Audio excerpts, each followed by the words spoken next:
आपका स्वागत है हमारे YouTube चैनल खेती दुनिया में। किसान साथियों, आज मैं आपको बताऊंगा कि बहुत सारे जो किसान भाई हैं उनका ये रहता है कि 0238 जो बीज है उसमें बहुत सारा रोग है और उसमें गन्ना जो गोला होता है वो बहुत कम है। तो आज मेरे पीछे देखेंगे पूरा का पूरा खेत है 0238 है और जानेंगे किसान भाई से, जो हमारे किसान भाई हैं दीपक मलिक साहब जी। ये बहुत सारे जो किसान भाई हैं इनसे सीख के अपने खेतों में वो एक्सपेरिमेंट शुरू करते हैं और एक अच्छा खासा फसल अपने खेतों से लेते हैं। तो मेरे किसान साथियों, वीडियो आपको बहुत अच्छी मिलने वाली है। वीडियो में बहुत अच्छी जानकारी आपको हासिल होगी दीपक मलिक जी के द्वारा। तो वीडियो में अंत तक बने रहे। वीडियो आपको अच्छी लगे तो लाइक कर दे, शेयर कर दे और साथ में चैनल को सब्सक्राइब करना ना भूलें। तो दीपक मलिक साहब, आपका स्वागत है हमारे यूट्यूब चैनल खेती दुनिया में। हमारे जो किसान भाई हैं आपको सुनने के लिए बेताब है, जानना चाह रहे हैं जो आपने 0238 वैरायटी लगाई है उसमें आपने ऐसा क्या किया कि आपका जो पत्ता है, जो गोला है, वो बिल्कुल हरा है और ग्रोथ बहुत ज़बरदस्त है। तो बहुत सारे किसान भाइयों के ये रहता है कि हमारा तो हुआ ही नहीं है और इसमें रोग बहुत ज़्यादा है। तो हमारे किसान भाइयों को थोड़ा बताइए, आपने ऐसा अपने खेत में क्या कर रखा है?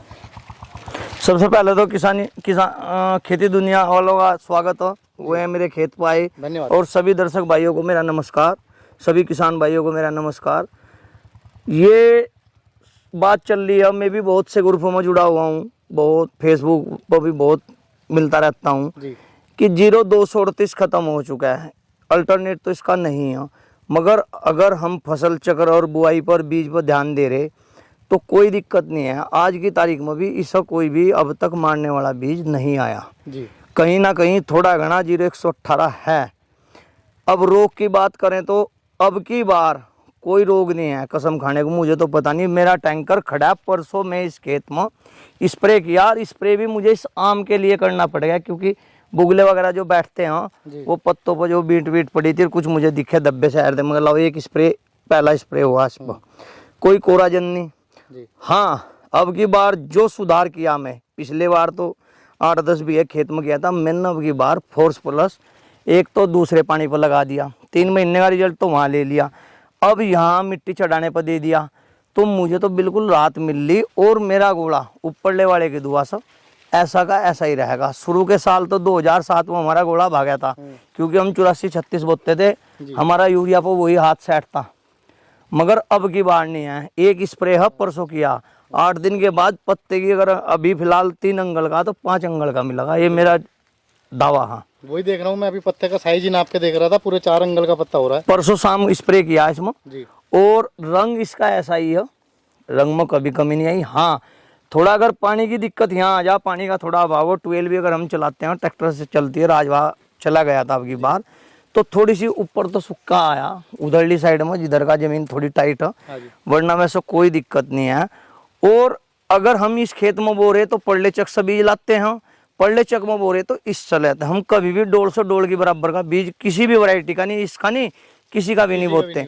और जुनाड़ का गन्ना, गेहूं के बाद का गन्ना जो हम बीज के लिए रखते हैं और उसमें हम ज़्यादा कोई दवा, इंसेक्टिसाइड, फंजीसाइड कुछ नहीं डालते, बस ट्रीटमेंट हल्का ही रखते हैं क्योंकि बीज की हम लंबाई नहीं बढ़ाते। तो जो किसान भाई कह रहे हैं कि इस गन्ने में रोग ज़्यादा है और इसका जो गन्ने का गोला है वो भी बहुत कम निकलता है जी, तो उन्हें आप क्या कहना चाहेंगे? देखो, कुछ तो कह दें भाई यूरिया ज़्यादा ना डालो। सबसे बड़ी बात क्या है, हम में ये कमी है, जब हमारे खेत में रोग आ जाएगा, जब हम दुकानदार के पास जाएंगे, जानकारी हम रखते नहीं, हमने क्या दवा दी थी, विश्वास हम दूसरे पर करते हैं। ये किसान की आदत हो, वो टेंशन ज़्यादा नहीं लेता। मगर अब तो नए नए युवा वर्ग आ गया तो दवाइयों के नाम भी याद रहने लगे। दूसरी बात, समय से पहले आप कर दो, आपको पता है इसमें उस टाइम पर ये बीज रोग आएगा, ये आएगा, पहले ही कर दो, कुछ भी रोग नहीं आता। या पहले ही जड़ की दवा डाल दो। फटेरा हर कोई किसान डाल रहा है, छोटा बड़ा, ट्रंच का, शादी का, फटेरा हर एक की जुबान पर, फिराडान फटेरा। जैसे ज्यादातर कौन सा रोग आ सकता होगा इसमें? टोप बोरा आता है जी। अब बारिश के बाद पोका बोइंग चलेगी, दब के चलेगी, कुछ इग्नोर कर दे। मगर ट्रंच की एक विशेषता ये, हवा का आवागमन होता रहता है, पोका बोइंग भी कम आती है शादी की अपेक्षा। पोका बोइंग के लिए अगर जो किसान है वो क्या करे, कौन सी दवाई का प्रयोग करे? उसमें हल्की सी कीटनाशक, बहुत दवाइयाँ मान लिया सस्ती लगानी, परफोनाफोस साइपर लगा लो, एंडोसल्फान तो खैर अब आती नहीं, क्लोरोसाइपर आती है। और ग्रोथ प्रमोटर का विशेष ध्यान रखो क्योंकि हमारा गोला हरा रहेगा तो हमारा गन्ने की बढ़वार होगी, और गन्ने की बढ़वार होगी तो प्रोडक्शन भी मिलेगा। जब गन्ने की ग्रोथ होगी तो गोला तो अपने आप ही हाँ जी। और उसके बाद जो किसान भाई जैसे अब ये सारी चीज कर दी। अब देखो अब तक मेरा टैंकर नहीं उठा है। जी। इस महीने के लास्ट में या अगस्त शुरू में एक स्प्रे होगा और 1 सितंबर में होगा। जी। मुझे कोई टेंशन नहीं। अब तक एक स्प्रे किए, 2 और करने, 2 में 1 भी कर सकता हूँ, ऐसा कुछ नहीं है। अगर खेत मांगेगा तो दूंगा, ऐसा नहीं है अननेसेसरी कोई। जबरदस्ती उसे हाँ, दिखाई जा रहे हैं। तो अभी अब भूख तो हम 2 रोटी की खा रहे 4 या तो हम इसकी बुआई उल्टी आपने करा। कब करी थी यहाँ पर? ये 26 मार्च की बुआई है। 26 मार्च की बुआई है। भी गन्ना हम आधा बोते हैं। काफी अच्छी ग्रोथ ली है यहाँ पर वैसे। गन्ना जो हम बीज में ध्यान रखते हैं, हम ऊपर का 1/3 भाग ऊपर का रखते हैं, नीचे का हम गन्ना छोड़ देते हैं। जी।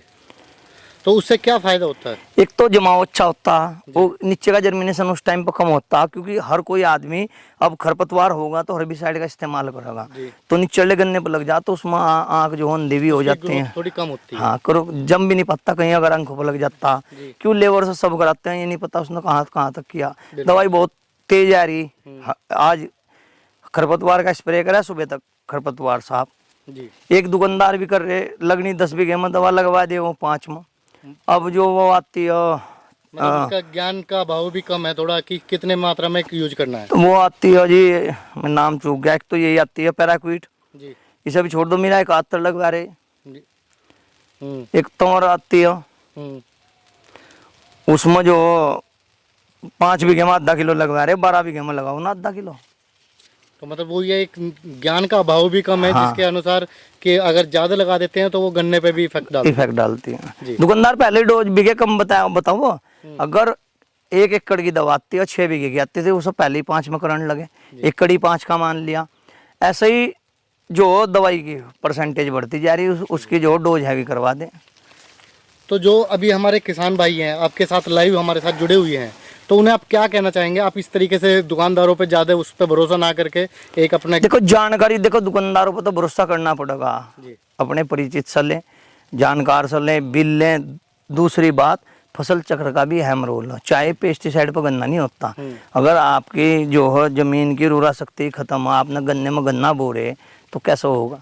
फसल चक्र भी जरूरी। धान नहीं बोते, गन्ना कट्टा गन्ना बो दिया, गन्ना कट्टा गन्ना बो दिया, खेत को ठाडस नहीं मिलता, सांझ को गन्ना कट्टा सुबह गेहूँ बोए मिले। सबसे जरूरी है फसल चक्र का होना। चक्र का होना। तो उसमें अभी जैसे फसल चक्र में क्या ऐसी चीज लें, जैसे ढांचा अपना लगा सकते हैं? हाँ, हरी खाद का ले भाई, कुड़ी का खाद नहीं है तो हरी खाद का हरी खाद का प्रयोग हो जाएगा। अब हम कर नहीं पाते, अगले साल से सोच रहे, जो खाली कूड़ा हमारी खाद बोएंगे गन्ने के साथ साथ। छोटे ट्रैक्टर से रोटर से जुताई कर दो तो उसका कुछ बेनिफिट ही मिलेगा। अच्छा, पत्ती अगर हम गन्ने की पेडी की जो पत्ती है हम कभी नहीं फूंकते, मल्चिंग करते हैं, हम मल्चिंग करते हैं, जमीन में ही वो कर देते हैं। जमीन में कार्बन तो बढ़ रहे हैं हमारी जमीन के। बिल्कुल। अब इस खेत में केचुआ बहुत हो, सिर्फ पत्ती की देना।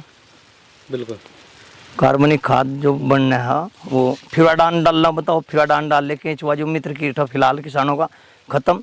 भला इस महीने में तो केंचुआ जुलाई में फिराडान डाल ले, क्यों डाल ले जी? सुंडी से आ गई थी भाई, सुंडी तो जब पड़ोस में थारे चेरी आओगी तो उसका ध्यान रखो। एक हम खेत में खरपतवार पूरा रखेंगे, उसका हम कोई सोल्यूशन नहीं निकालते तो उसमें तो रोग और ज्यादा पैदा होगा, सुंडी टिड्डा उसमें तो बढ़ेगा। इस तरीके से मैं देख पा रहा हूँ खेत में एक भी आपका घास खेत साफ मिलेगा जी, खेत साफ है बिल्कुल, खेत साफ मिलेगा भी नहीं है खेत साफ मिलेगा। 1 महीने के लगभग होली मिट्टी चढ़ाओ इसमें जी। अगर कोई किसान भाई चाहता है आपसे जुड़ना और जानकारी लेना इस तरीके से गन्ने के बारे में, तो आप हमारे किसान भाइयों को एक अपना छोटा सा मोबाइल नंबर जरूर बता दें ताकि वो आपसे जुड़ सके। 84 77 851 851 जी। शाम 6 बजे से 8-9 बजे तक कभी भी कॉल कर सकते हैं। दिन में तो थोड़ा बिजी है शेड्यूल अपना। खेती दुनिया को भाई सभी भाई जो हो लाइक सब्सक्राइब और जो हो उसे रोज अपना खोल देखा जी। धन्यवाद। तो किसान भाइयों, आपने यहाँ पर देखा अभी किसान भाई हैं दीपक मलिक जी, जिन्हें मैंने काफ़ी सारी आपको शुरू में नॉलेज दे दी थी, लेकिन उन्होंने आपको बहुत सारी जानकारी यहाँ पर आज दी है 0238 के बारे में, क्योंकि आपके जो क्वेश्चन होंगे वो सारे खत्म हो चुके होंगे इस वीडियो को एंड तक देखते देखते। तो और इससे अलग और कोई मेरे को लगता नहीं कोई क्वेश्चन आपका बचा होगा। तो किसान साथियों, अगर वीडियो आपको अच्छी लगी तो वीडियो को लाइक जरूर कर दें, शेयर कर दें, और आपका कोई भी क्वेश्चन रह गया हो तो उसे कमेंट्स में जरूर पूछें। दीपक मलिक साहब या कोई भी अन्य किसान भाई आपको उसका जरूर जवाब देगा। तो मिलते हैं आपको एक नई वीडियो में नई जानकारी के साथ। जब तक के लिए सभी किसान भाइयों को नमस्कार। जय हिंद। जय हिंद सर।